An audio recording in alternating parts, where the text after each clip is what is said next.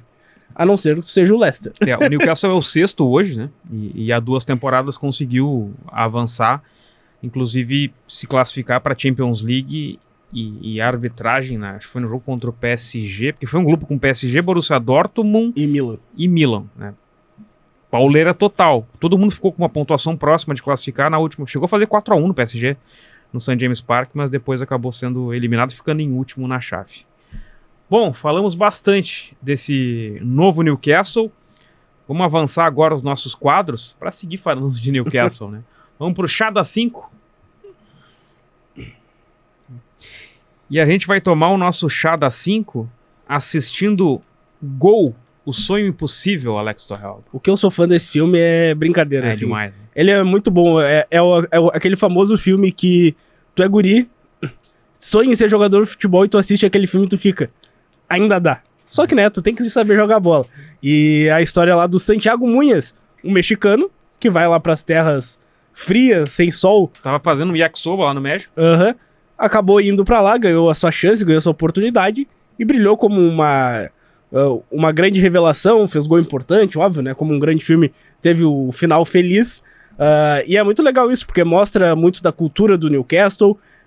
Escolheram também o clube muito pela questão da falta de títulos.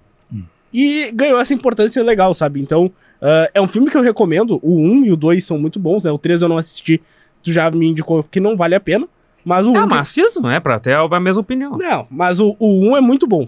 E que fala sobre o Newcastle, especialmente. Pra mim é fantástico esse filme. Já viste, Valtir? Não vi. Então assista. Fica a dica ali, gente. Fica a dica. Não sei em qual streaming tá. Eu nem sei se tá. É um filme antigo. Acho que na locadora. Vai lá e aluga o DVD. VHS? Pode ser, não sei se... não, é 2005, isso já era DVD. Já tinha DVD. E depois o Santiago Munhas vai pro Real Madrid, né? Os Galácticos.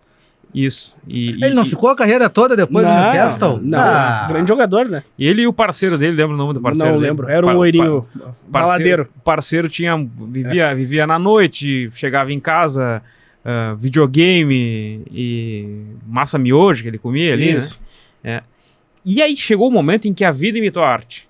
E em 2022, o Newcastle contratou o Santiago Munhoz, mexicano, destaque do Santos Laguna. Sim, isso foi real.